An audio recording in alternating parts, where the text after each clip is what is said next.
I'd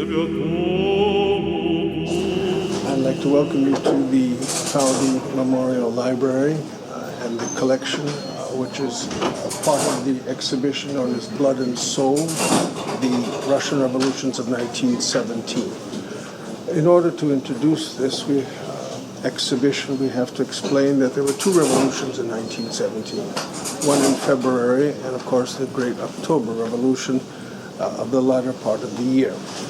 To begin with, Russia at that time in 1917 was ruled by a Tsar, or an emperor, from the Romanov family. Nicholas and Alexandra were the last Tsar and Tsarina of Russia. And of course, this window, as you can see, portrays the imperial family and parts of their life. For example, you have Tsar Nicholas II and his wife, Alexandra Fyodorovna. She was the Princess of Darmstadt-Hesse, known as Princess Alex. And then here you have the actual scene from the coronation where the Tsar was permitted, upon his coronation, to go into the altar of the Uspensky Cathedral, where he received communion under both species, like the bishops would do and the priests would do. Of course, his wife, Alexandra Fyodorovna, had to receive it outside of the doors of the icon screen. Here, for example, you have various certificates. This certificate here is a gramota that is hand-signed by Patriarch Tikhon, who in 1917 became the Patriarch of Moscow. You could see his signature here, Smerenny Tikhon Yepiskop, the humble Tikhon bishop. This is when he was bishop here in North America, before he went back to Russia and was elected Patriarch. That was the first Patriarch in 200 years in Russia. The Patriarchate was abolished under Peter the Great and was reestablished under the period between the provisional government and the Bolshevik government. And they called an all-church council in August of 1917. These are various certificates from the imperial period. As you can see, you have, for example, here Alexander Nevsky with the Livonians. This is probably from the period of World War I. As you can see, the soldiers and the sailors and the nurses taking care of the wounded. Another certificate from the tricentenary, or the 300th anniversary of the Romanov dynasty. These are handwritten certificates, probably of no significance in the sense that they could actually be something very simple. Maybe even a grammar school, a diploma or something, but as you could see, the workmanship and the like is very important. These here are the actual relics of the imperial family who was murdered in July of 1917 by the Bolsheviks in Ekaterinburg. The first 5 pieces were received first after the DNA examined that they were parts of the bodies of the imperial family, and the last 2 were received in the last 2.5-3 years. The icons that you could see, these belong to a boyar family from Vyatsk and near Nizhny Novgorod. This is an original set. Russians would carry, even in the period of revolutions, would carry icons, samovars, and a balalaika. It would be a normal thing to carry. And this is a set that belonged probably to a family, a wedding set, or a set that was in the icon corner or the red corner of the home. So let us proceed. We can see here the Grand Duchess Anastasia. Of course, you know the story is that when the family was murdered, the official notification was only that the Tsar was killed and that the family was allowed to be transferred to another place. But that did not happen. The entire family was murdered together, along with the doctor and the maid and others. And it wasn't until later, of course, there were many imposters of Anastasia over the 70-year period. The famous one here in America known as Anna Anderson. And of course, it was proven later that they were not part of the imperial family. This is the Tsarevich, or the Crown Prince, Alexei Nikolaevich. And as you can see here, he's portrayed with these mannequins next to Rasputin, who was the one who held a great influence over his mother, the Tsarina Alexandra, because he was a hemophiliac, a disease that he inherited from the royal family. And of course, Rasputin was blamed by many in the Russian government, amongst the Russian people, for having a very large part of the demise of the imperial family of Russia. Okay, we'll proceed. In this window, you have stark contrast. It's already the transition. As you can see above, that's the imperial period with the double-headed eagles, Patriarch Tikhon, and the like, the coronation. Here you have already the beginning of the revolution. The first revolution in February and the second revolution in October. I have to admit that if you don't know about the change in calendar at that time, the October Revolution was actually in November, according to our calendar, and the February Revolution was actually in March. So you have to understand that there's a change in calendar. Here you have the two different worlds. Here's probably a grandfather who was probably in one of the infantry or officer of a small group of cavalrymen, wearing his Medal of St. George, which was typical because they would be very proud of that award, with his daughter and grandson. As you can see, he has his epaulets still of his military degree, but yet his Tsarist medals and his double-headed eagles are already removed, because after the first revolution in February, most of them were very confused as to what was transpiring. You know that eagles were still there, double-headed eagles were still there, but the Tsar had abdicated shortly thereafter in favor of his son, Tsarevich Alexei, and then he abdicated for his son in favor of his uncle. So as you could see, the Russian people were still confused whether or not the Tsar was the head of the government or not, but they established a provisional government under Prince Lvov, and then later Prince Lvov was followed by Alexander Kerensky. Here you see more Soviet items. Of course, some of ours, as I said, balalaikas, some of ours, accordions, all part of Russian life, whether they were on the white side or the red side. This is a garmoshka, like an accordion. And the balalaika and the samovar were in part of every home. If you remember the movie Dr. Zhivago, written by, the book was based upon Boris Pasternak's Dr. Zhivago.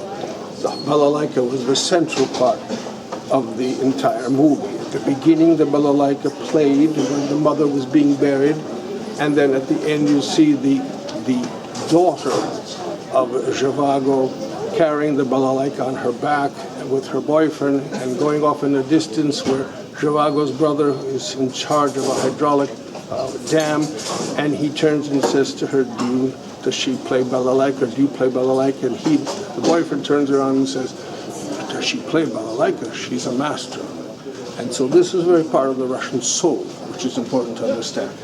Here you have just military pieces, sailors' outfits. This is the Trotsky hats from the Civil War. These are very typical of the Civil War period.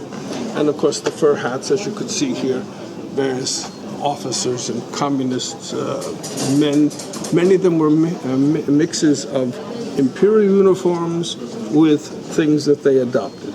But the commissars already had more of a distinct one. Red armbands, Soviet medals, already Soviet signes with the insignia of the hammer and sickle and the red star, which is a very important part of the Soviet October Revolution as opposed to the February Revolution. The February Revolution ushered in a new Duma, a new parliament, and it was basically sort of the beginning of democracy in Russia. With the coming of the next revolution, that is all abolished, and they go under a Soviet state. So let's proceed. In each of these cabinets, you'll see various items related to the exhibition and the history of the revolution. In this cabinet, for example, you have period items of Soviet interest, Soviet medals, military medals, the lacquer boxes, no longer depicting icons or fairy tales as they did in the early days after the revolution, but more very stark scenes of average life, Soviet life. All these pieces were made in this period of the Soviet Union. This book here is called Tikhy Don. It's a book written by Mikhail Sholokhov. Sholokhov was one of the greatest writers of the Civil War period, and the book was not allowed to be published until 1945. by the Soviet government. It explained the typical life of a Cossack family torn by both the revolutions and the Civil War. But this is a first edition copy of Mikhail Sholokov's Tikhy Dom, All Quiet Along the Don.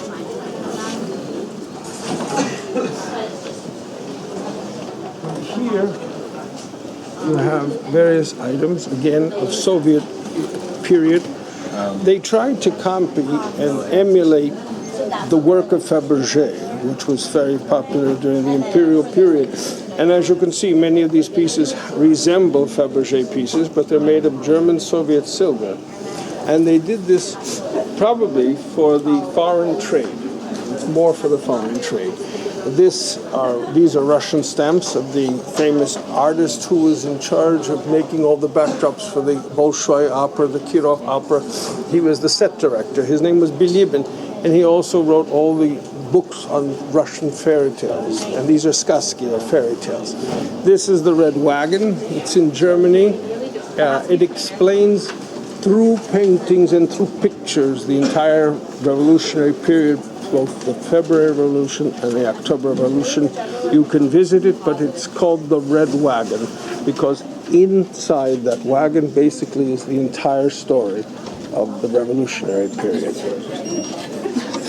Here, we're in Imperial Russia now, and here you have pieces from the Imperial Glass Factory of St. Petersburg. They're priceless, as well as the Easter eggs and the like that are etched also from the glass factories. These books are from various auction houses that will explain the value of these pieces. And here you have also the cup that was passed out on the coronation of Nicholas II. Of course, you know the story that when he was coronated, the government said they were going to be giving out free gifts, pretzels and chocolate and cups. These cups were to be given to the people. Well, they thought that about 3,000 people would assemble on Hodinka field, and instead over 500,000 assembled, and there was a rush and a stampede, and 1,300 to 1,400 people were trampled to death in a ravine. So this already marked a black period at the time. The imperial family was very upset about what happened and visited many of the victims. There were still over 1,500 people that were injured, but the tragedy occurred, and it was a blackened time for the imperial family because this happened actually upon his accession to the throne. Here you have various Fabergé pieces and the like. The frame has the Tsar Michael I, the first Romanov Tsar. The cross is from the tricentenary, or the 300th anniversary of the Romanov dynasty. On the back is the initial or a cipher of Michael I and Nicholas II. The swan egg with shaded enamel, Fabergé piece, as well as many of these spoons. They would be normal utensils for the homes in the imperial nobility. This cross here is a Fabergé priest hand blessing cross. It is marked with various markings, including artels. If I'm not mistaken, this is from the 11th artel. Artel meant a group of master silversmiths and goldsmiths who would work on one project and create a finished project. So each part of that cross could have been accomplished by a different master, and then when it was put together, it would be stamped the 11th or 12th, and in some cases we even have this piece here, the letter opener marked 20th artel. Then you have koshers. Koshers are cups. They were drinking cups, like punch bowl cups. Excuse me. And the story was, as time went on, the punch bowl cups became trophies. Like you have trophies in the United States when you win a tournament, these became the trophies in Russia, under Imperial Russia.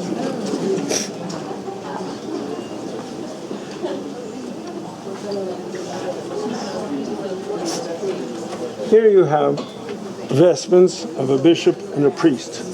What's interesting about this set of vestments of this priest, it was the set that was sent to the United States for the exhibition in Chicago, and it is handmade of gold and silver bullion. It's interesting that when they sent it with an icon on the back of Nicholas, patron saint, St. Nicholas of Myra in Lycia. And as you can see, the spun gold and silver, it is the chrysanthemum pattern. And this was on exhibition in Chicago at the so-called World's Fair at that time. And it would have probably been used somewhere along the line during the coronation ceremonies. The gospel is from Paul I, the Tsar of Russia. It is silver, repoussé, and gold, gilded. The piece here is a piece of the actual casket of St. Patriarch Tikhon of Moscow, as well as an air that he used when he was here in America, as well as a set of dikiri and trikiri, the candles that he used when he was here as bishop in America. This is an icon of St. Patriarch Tikhon with a piece of his body, a relic, with its side of it. As you can see, he's wearing the green mantilla, or cloak of a patriarch, as opposed to a blue, which would be for a metropolitan, a red for an archbishop, or purple for a bishop. The set of panagia is an old set with rubies, and it would be the Virgin Mary, Christ, and the center would be the cross.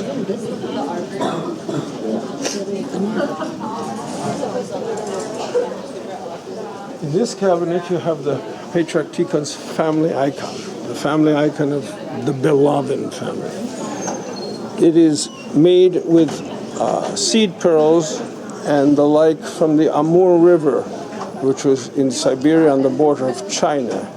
And the piece, as you can see, is all intricately repoussé. It's the Virgin of Smolensk. The frame that you see in the corner there is the dacha frame. A dacha was a house, a country house.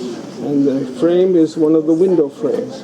And inside is a picture of the Tsarevich Alexei Nikolaevich, the crown prince of the imperial family, who was also murdered along with his family. In front of there is a piece of relic, a bone, of his great aunt, the Grand Duchess Elizabeth, whose husband was assassinated, and later she became a nun, and she became a nurse, and she was also murdered along with her kalenik, or her assistant, and this is a relic from her body. She was buried in the church of the Mount of Olives in Jerusalem, in Gethsemane Garden. And it's interesting to note that Prince Philip of England's mother, the former Princess Andrea of Greece, is also buried in this same church, because Prince Philip's mother became a nun, a Greek Orthodox nun. Here you have various items, Fabergé pieces, cutlery, one of the cups that Nicholas II brought back from his trip to India when he was still a crown prince, or Tsarevich. He had gone on a world tour before he became Tsar. He went to Siam, he was the guest of the King of Siam. He went to India, he went to various other countries, including even Japan before the 1905 war. Here you have items from the Lomonosov factory, porcelain factory. You also have the Petrahilion, or the stole of Saint Seraphim of Sarovsk. Here you have the first book that was written on the occasion in 1903 of the canonization of Saint Seraphim of Sarovsk. It was the canonization, his making of a saint, where Nicholas II himself attended. Here you have a book from the Kiev saints of the Kiev-Pecherska Lavra. It's St. Theodosius and St. Anthony of the Caves, and these are the books that would be available at that time if people made pilgrimages to the various monasteries. As time went on, these were confiscated, destroyed, burned, or the like. So it's very unusual that we even have some of them left for us today. This here is another dacha frame with the icon of St. Theodosius of Chernigov, one of the famous saints of the church. Here we have some items from the Falvey Rare Books collection. It's newspapers that would explain how and what about the revolution. Again, it's very confusing for most people to think that there were two revolutions. One, the February, was the first one. That is when the Tsar eventually abdicated a couple of days later. And then you have the Bolsheviks revolting against the Kerensky government, or the provisional government, and establishing Soviet control over the country coming in the October Revolution. But the information was coming out of Russia in such spurts that they did not know who really was in charge. Whereas, was it the Kerensky government of the cadets, Social Democrats? Was it the Mensheviks? Was it the Bolsheviks? Or was it even the monarchists of the whites and the reds? That ushered in a period of a civil war that lasted several years between the White Army and the Red Army, many of whom generals we have on posters throughout the library. For example, that is the first one, or the second one is General Wrangel. The third one would be General Denikin. Then you have Admiral Kolchak, and then you have Kornilov. All these were in charge of different portions of the White Army following the Kerensky's government's taking over in 1917. Kornilov was responsible, many people feel, for the actual overthrow eventually of the Kerensky government because his men mutinied against the provisional government. Wrangel was the one who was in charge of the southern part of the White Army that went through Crimea, eventually escaping through Crimea and on ships and ending up in Yugoslavia, in Sremski Karlovci in Serbia. Here you have posters that would explain pretty much the coronation of the imperial family, Nicholas II, portrait of the family together. Then, of course, the Bloody Sunday and the Cossacks having reprisals against demonstrators at the time. Then you have a picture of Kerensky sitting in his office in the Kremlin. Very unusual to see that picture. Then, of course, Lenin arriving in Petrograd to begin his rhetoric to start the second revolution. Patriarch Tikhon, followed by a typical Soviet revolutionary poster. Then, of course, Leon Trotsky, one of the leaders of the revolution, the second Bolshevik revolution. Then you have already, in the last three there, you have already the beginning of the Civil War, the extermination of the imperial family in the basement of the Apatiev house, as you can see, and already the last one talking about the destruction of the church, of its valuables, the confiscation of religious items, and the actual upheaval and change of the people. So basically this is what the collection Blood and Soul is about. It's to explain through, maybe I can explain it best by this painting here.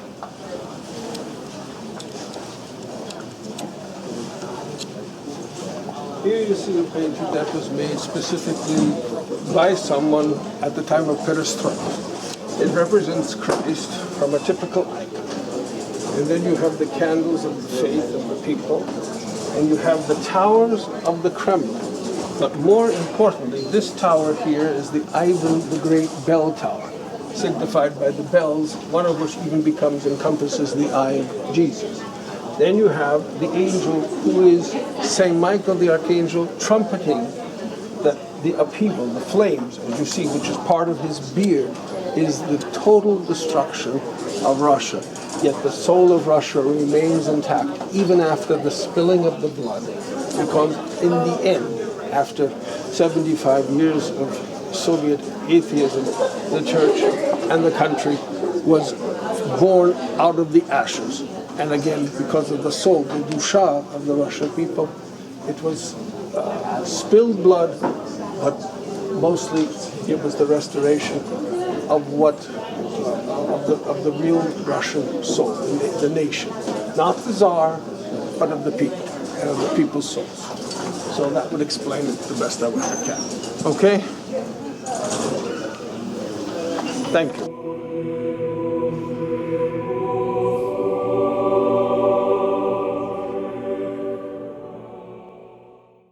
I think in conclusion to the video tour that I have just given you of the exhibition Blood and Soul, I think it's important that I concluded with a statement that was just recently published by His Holiness Patriarch Kirill of Moscow, which was delivered by him at the Great Vesper service on the Feast of the Nativity, or Christmas, on January 7, 2017, at the Cathedral of Christ the Savior in Moscow. As I read his words, what struck me is this one paragraph. He wrote, "We have entered the year of the centenary of the tragic events in the history of our motherland. From that year began the mass closures of churches, the desecration of shrines, the killing of clergy and of the faithful people. The Russian land stained with blood, and in the end were almost wiped out all signs of a religious people. Perhaps the witnesses of these events at that time, seeing them at close range, could not see God's presence in history. And many have said, 'Lord, where were you when the cathedrals were blown up, when the famous Trinity Sergius Lavra was closed, when the desecrated holy relics were completely obliterated, when clergy and faithful were shot and massacred or executed?' Probably not one person then asked God, 'Where are you?' and did not see the miracle of God. But after this full century, 100 years, we can look at all these past years from a different angle. Today we stand in the revival of the Cathedral of Christ the Savior. Thousands and thousands of temples built throughout the country, but most importantly, the people turning back to their faith. And then we begin to understand that this is not random. Were those tragic pages in the history of our motherland. The mystery of God is not fully disclosed to us. Why our nation had passed the bloody roads, why such a huge sacrifice was made. But the fact that a century phenomenon completes the glory of God shows to all of us God's miracle.